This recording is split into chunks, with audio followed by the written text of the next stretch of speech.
Hello students, मैं अंजलि पयाल स्वागत करती हूं आपका आईसीटी वर्चुअल क्लासरूम देहरादून से। कैसे हैं आप सब लोग? उम्मीद करती हूं आप सब लोग अच्छे होंगे और अपनी लाइफ में बहुत बेहतर कुछ कर रहे होंगे।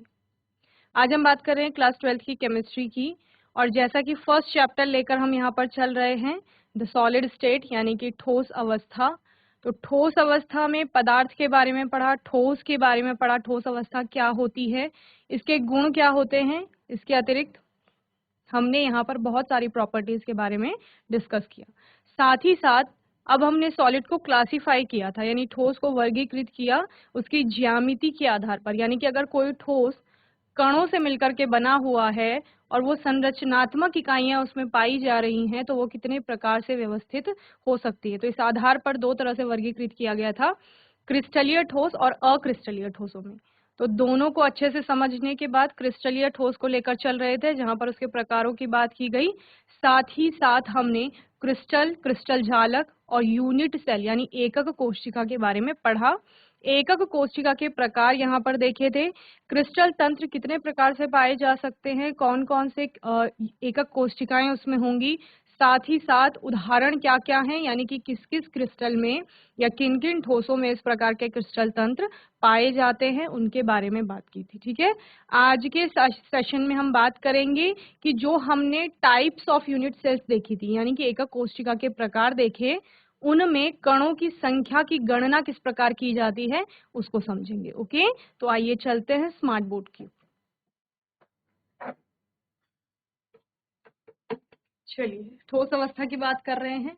सॉलिड यानी ठोस क्या होते हैं, क्या क्या गुण, वही जो आपके हाथ में पेन है वो ठोस है, जो आपकी नोटबुक है वो ठोस है। आकार आयतन दोनों निश्चित हैं, यानी कि एक ऐसा आकार उसमें है कि वो नॉर्मल कंडीशंस पर वैसा ही रहेगा। आप पूरे साल भर उस नोटबुक को देखेंगे वो वैसा ही रहेगा। ठीक है, सामान्य परिस्थितियों की बात करें, आप कहेंगे हमने उसको आग में डाल दिया तो वो जल गई है, लेकिन वो सामान्य परिस्थिति नहीं हुई, वहां पर आपने तापमान बहुत ज्यादा इंक्रीज किया। ठीक है, साथ ही साथ आयतन निश्चित है, जितनी जगह स्थान वो आपके टेबल पे कवर कर रहा है, घेर रहा है, उतना ही आपके बैग में या आपके शेल्फ में कहीं पर भी उतना ही स्थान घेरता है। तो आयतन में निश्चित है। दृढ़ता है एक, यानी कि अपने आकार को बनाए हुए रखता है, संपीड़ित नहीं होता, उसको दबाएंगे तो वो दबाने पर अपना आकार परिवर्तित नहीं करता है। साथ ही साथ बहता नहीं है, बहने का गुण नहीं है ठोसों में। आपने नोटबुक को रखा हुआ है, पेन को, टेबल को एक जगह पर रखा हुआ है, तो वो वैसे ही है, बह नहीं रहा है। ठीक है, साथ ही साथ अंतर आणविक बल की बात करेंगे, जो कि बहुत प्रबल होता है। कोई भी ठोस कणों से मिलकर के बना हुआ है और उन कणों के मध्य में बहुत प्रबल आकर्षण बल हैं जिनके द्वारा वो जुड़े हुए हैं। साथ ही साथ जो अंतर आणविक स्थान की बात आप करते हैं वो बहुत ही कम होता है। ओके, इतना पढ़ लिया था। इसके बाद ठोस दो प्रकार के, अमोर्फस और क्रिस्टलाइन सॉलिड्स, यानी कि अक्रिस्टलीय और क्रिस्टलीय ठोस। अक्रिस्टलीय क्या है, जहां पर कणों की व्यवस्था कुछ भी होती है, जैसे आप बोलते हैं रिसेस के टाइम पे या फिर इंटरवल जब भी होता है तो ग्राउंड में बच्चे किसी भी तरह से व्यवस्थित रहते हैं, कोई भी एक क्रम नहीं है। उसी ग्राउंड में जब सुबह असेंबली होती है, जब प्रेयर मीट होता है आपका, तो उस टाइम पर आपको एक व्यवस्था देखने को मिलती है, एक निश्चित क्रम देखने को मिलता है कि कक्षा के अनुसार बच्चे लाइन में पंक्ति में खड़े हैं, कतार में खड़े हैं।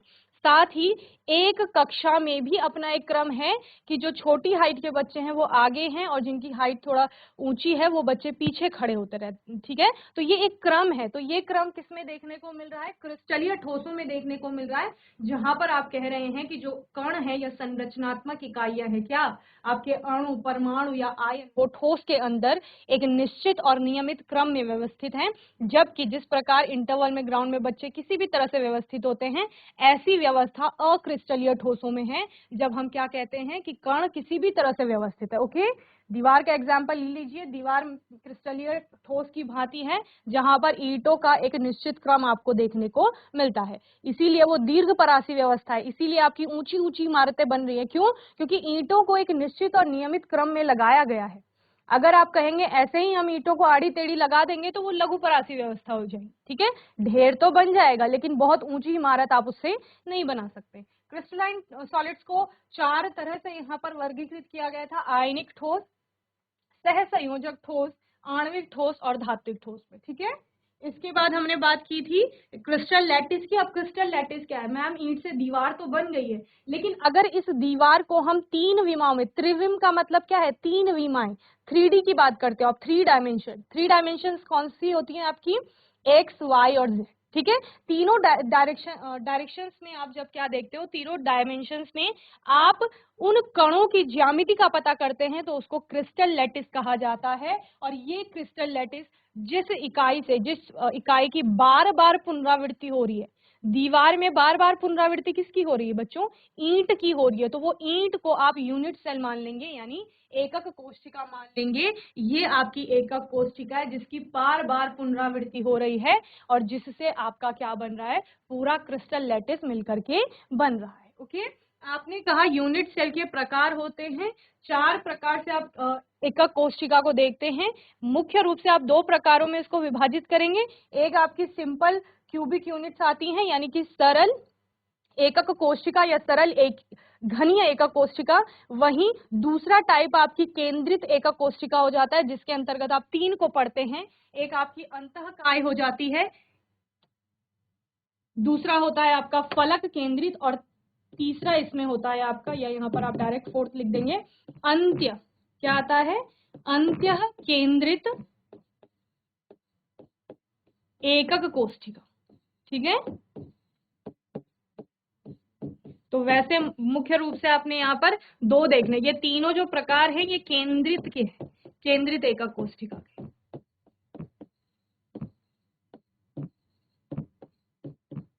जो चीज इंपॉर्टेंट होगी साथ साथ नोट करेंगे। ओके, ये वैसे आप पढ़ चुके हैं पहले सेशंस में। तो सबसे पहले प्रिमिटिव क्यूबिक यूनिट सेल या सिंपल क्यूबिक यूनिट सेल की बात करते हैं। आप कहते हैं मैम एकक कोशिका, यानी जो ईंट की बात हम कर रहे थे दीवार में, उस ईंट के कोनों में अगर जालक बिंदु पाए जाएंगे, वो जालक बिंदु क्या होते हैं? जिनसे मिलकर के वो बना हुआ है वो क्रिस्टल। क्रिस्टल कौन सा? नमक को हम क्रिस्टल बोल रहे हैं। नमक का कोई क्रिस्टल होगा, नमक का क्रिस्टल किससे मिलकर के बना हुआ है? एकक कोशिकाओं से मिलकर के बना हुआ है, और जिसमें क्या होंगे? Na plus, Cl negative, Na positive, Cl negative, ऐसे NaCl होता है ना नमक, तो ऐसे उसके आयन व्यवस्थित होंगे इस केस में। तो आयन कौन से हैं? ये आपके आयन है। ये ऊपर की सरफेस में, जैसे आपने बुक रखी है सामने, तो बुक की आपकी एक ऊपर की सरफेस होगी जिसमें आपका क्या लिखा होगा? रसायन भाग 1 कक्षा 12 ऐसे लिखा होगा। और एक आपका नीचे लास्ट वाला जो पेज होगा, जो टेबल के कांटेक्ट में आ रहा होगा, या आपने अपनी गोदी में रखा हुआ है तो उसके संपर्क में आ रहा है, जिसमें कि विद्यालय शिक्षा उत्तराखंड हेतु ऐसा कुछ लिखा होगा। तो उस वाली सरफेस में भी आपके इस प्रकार के 4 क्या मिलेंगे? जालक बिंदु। तो टोटल कितने हो गए? 8। 4 ऊपर की सरफेस में, 4 नीचे की, तो उनके केंद्र मान लेते हैं। तो केंद्र हमने ये मान लिए। तो सिंपल क्यूबिक यूनिट सेल में आपने बोला मैम अगर सिर्फ कोनों पर आपको जालक बिंदु मिल रहे हैं तो वो सिंपल प्रकार का होगा, ठीक है। तो सिंपल हमें कोनों पर ही मिल रहे हैं, 8 कोने हैं, 8 जालक बिंदु हो जाएंगे, ठीक है। इसको समझेंगे कि 1/8 कैसे हो रहा है, ये भी समझेंगे। आद्य या सरल या मूलभूत एकक कोशिका क्या है? जब एकक कोशिका जिसमें अवयवी कण केवल कहाँ होंगे? कोनों पर होंगे, तो इसको सरल एकक कोशिका कहा जाता है। ओके, इसके अलावा बॉडी सेंटर्ड में क्या होगा? अब जितनी भी प्रकार की हम यूनिट सेल यहाँ पर पढ़ेंगे, उन सब में कोनों में आपके सब में एकक कोशिका के जालक बिंदु या वो अवयवी कण पाए जाएंगे, ठीक है। अणु परमाणु आयन जो भी है वो कोनों में सबके मिलेंगे।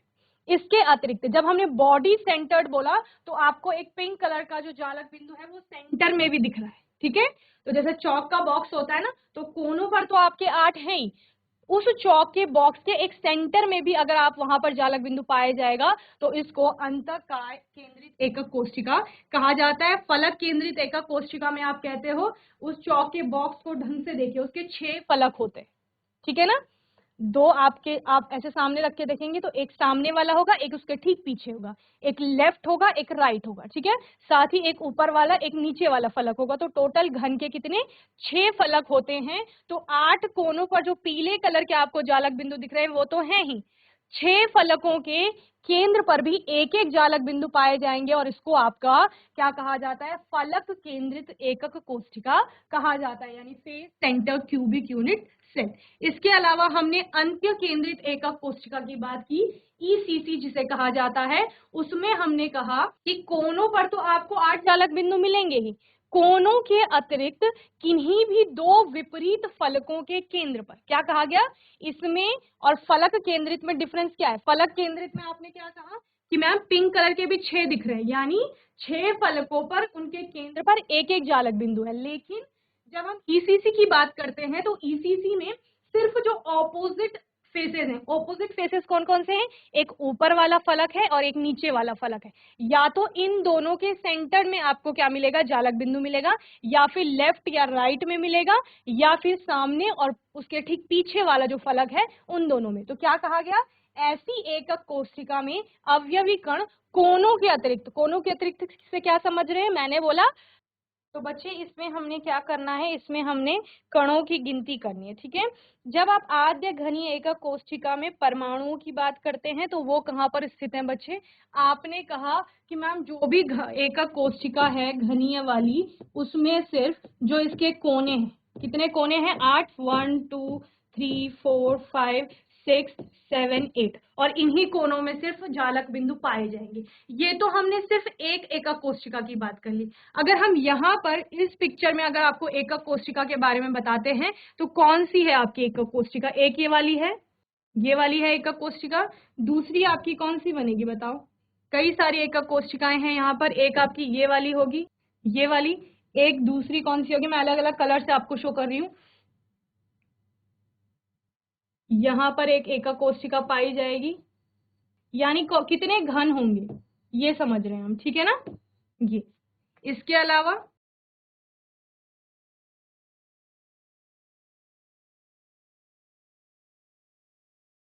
ये होगी एक, इसके अलावा एक ये वाली है पीछे, एक ये वाली होगी, ठीक है, एक ये है और एक यहाँ है, ठीक है। तो टोटल कितने हो गए? 8 हो गए बच्चों। 4 एकक कोशिकाएं आपको ऊपर दिख रहे हैं, ग्रीन, 2 येलो और एक रेड। नीचे आपको दिख रहा है एक रेड, एक ब्लू और 2 येलो। तो टोटल 8 हो गए। जब हम कहते हैं कि किसी भी एकक कोशिका का जो सिंपल एकक कोशिका की बात हो रही, तो कोनों में सिर्फ आपके क्या पाए जा रहे हैं? जालक बिंदु पाए जा रहे हैं। और हमने क्या बोला कि एक कोना, ये वाला कोना, ये वाला कोना देख रहे हैं हम, ये वाला कोना, ठीक है। अगर यहाँ पर एक जालक बिंदु है, ये कितने और एकक कोशिकाओं में आए, ठीक है। तो इसके बगल में एक एकक कोशिका होगी, उसमें भी ये आएगा। यहाँ पीछे कोई एकक कोशिका होगी, इसमें भी आएगा। इधर कोई होगी, ये इसमें भी आएगा। ये तो हम नीचे वाली सरफेस की बात कर रहे हैं, ठीक है। यही बिंदु ऊपर कोई एकक कोशिका है, उसके कोने में भी आएगा इस प्रकार से। इधर इसके ऊपर एक और एकक कोशिका होगी, इसके ऊपर भी। तो टोटल कितने हो गए? 4 आपने कहा नीचे वाले में है, 4 ऊपर। तो एक कोने का जो एक जालक बिंदु है वो टोटल 8 एकक कोशिकाओं में जा रहा है। समझ रहे हैं? हम जब एकक कोशिका को पढ़ रहे थे तो मैंने 1/8 बताया था आपको। तो 1/8 से क्या समझे? एक एकक कोशिका का जो जालक बिंदु है वो 8 एकक कोशिकाओं में जा रहा है। समझ रहे हैं? तो इस प्रकार से प्रत्येक घनीय एकक कोशिका में उसके कोनों पर 8 परमाणु होते हैं। एक एकक कोशिका में परमाणु की कुल संख्या कितनी हो जाएगी? 8 × 1/8। किस प्रकार समझे? हमने क्या कहा, यहां पर आपका ये जालक बिंदु है, ये किसी कोने पर स्थित होगा, यहां पर इसके कोने पर स्थित होगा।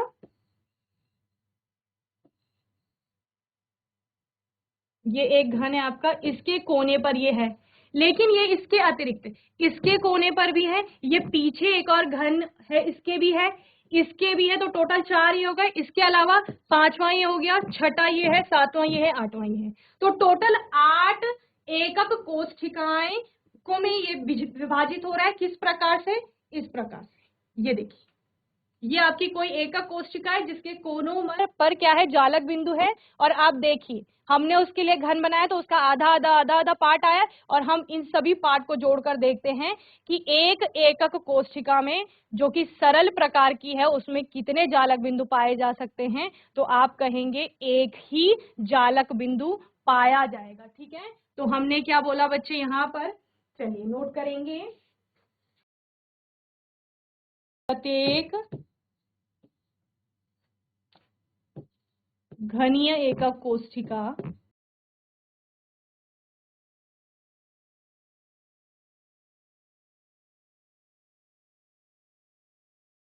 में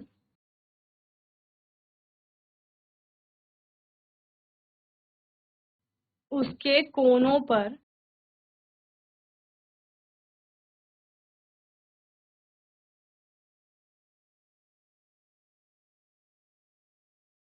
जालक बिंदु बराबर 8 जालक बिंदु है, ठीक है। इसके अलावा अब हमें एक एकक कोशिका में बताना है। अगर हमारी ये एकक कोशिका है,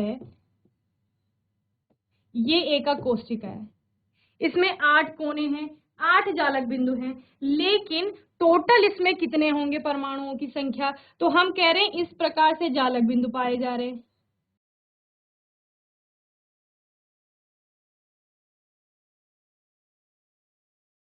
तो ये जो मैं जालक बिंदु दिखा रही हूँ ना, देखो इसका इतना ही पार्ट इस यूनिट सेल में आ रहा है।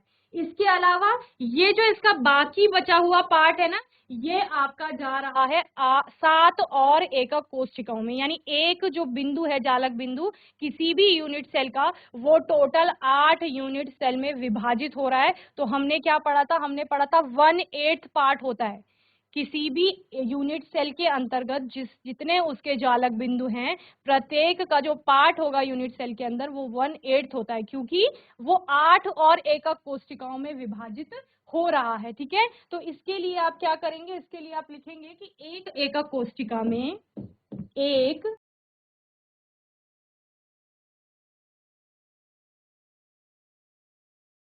एकक कोशिका में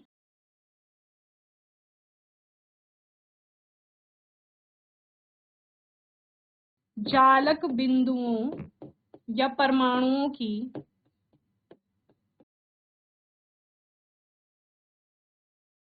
कुल संख्या, यहां पर आप ब्रैकेट में लिख लेंगे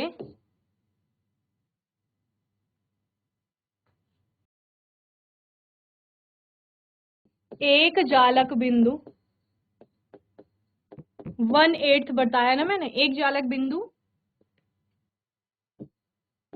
का 1/8वां भाग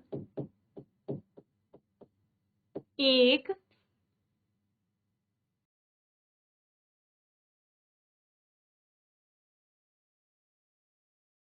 विशिष्ट एकक कोशिका से संबंधित रहता है। क्लियर? इससे क्या समझे? मैं कह रही हूं एक बैग में 4 पेन, ठीक है। ऐसे ऐसे अगर 8 बैग होंगे तो उनमें कितने पेन होंगे? तो आप कहोगे मैम 4 को जो है वो 8 से मल्टीप्लाई कर दीजिए, गुणा कर दीजिए, आपको पता चल जाएगा कि इतने बैग में टोटल कितने पेन होंगे, ठीक है। उसी प्रकार से बोल रहे हैं कि एक एकक कोशिका, जिसे हम विशिष्ट एकक कोशिका कह रहे हैं, उसमें जो जालक बिंदु हैं वो 1/8 पाए जा रहे हैं, और एक कोने की बात कर रहे हैं, ठीक है ना। उसी प्रकार 8 कोने हैं, तो 8 कोने में जालक बिंदुओं की कुल संख्या कितनी हो जाएगी? तो आप क्या करोगे? 8 से मल्टीप्लाई कर दोगे 1/8। समझ रहे हैं ना? यानी सिर्फ एक कोना कितना है? 1/8 पाया जा रहा है, ठीक है। और ऐसे ऐसे हैं 8 कोने, तो 8 से गुणा कर दोगे तो आपको पता चल जाएगा कि एक जो सिंपल टाइप की यानी आद्य एकक कोशिका जो है, उसमें आपके कुल जालक बिंदु या परमाणुओं की संख्या कितनी हो जाएगी? तो 8 × 1/8, तो टोटल कितना आ जाएगा? 1। यानी एक एकक कोशिका में आपके जालक बिंदु की संख्या 1 हो जाएगी। क्लियर है? चलिए जल्दी से नोट करेंगे इसे। यानी एक कोई एकक कोशिका है तो उसमें एक ही परमाणु पाया जा रहा है, या अणु, या फिर आयन, जो भी वहां पर। ओके, तो इस प्रकार से आप सिंपल क्यूबिक यूनिट सेल में बताएंगे कि जालक बिंदुओं की संख्या कितनी है बच्चे? 1 है। यहाँ पर इससे आप समझ लेंगे कि आपका स्फेरिकल शेप का एक जालक बिंदु, सो 1 पार्टिकल पर यूनिट सेल, यानी एक एकक कोशिका में एक ही अवयवी कण आपका बन रहा है। ओके, तो बच्चों मैं उम्मीद करती हूँ आज का सेशन आपको अच्छे से समझ में आया होगा। आज के सेशन में हमने कैलकुलेट किए कि नंबर ऑफ पार्टिकल्स कितने आएंगे एक यूनिट सेल में, तो आपने सिंपल यूनिट सेल की बात की, तो उसमें आपका एक ही पार्टिकल होगा एक यूनिट सेल के अंतर्गत, क्योंकि आपका जो भी 8 कोनों पर 8 जालक बिंदु हैं, तो एक जालक बिंदु जो होता है वो 8 यूनिट सेल के बीच में डिवाइड हो रहा था। तो इस प्रकार से हमने कैलकुलेट कर लिया। आने वाले सेशन में हम बात करेंगे बीसीसी, एफसीसी और ईसीसी की, और तब तक के लिए आईसीटी वर्चुअल क्लासरूम से जुड़ने के लिए धन्यवाद।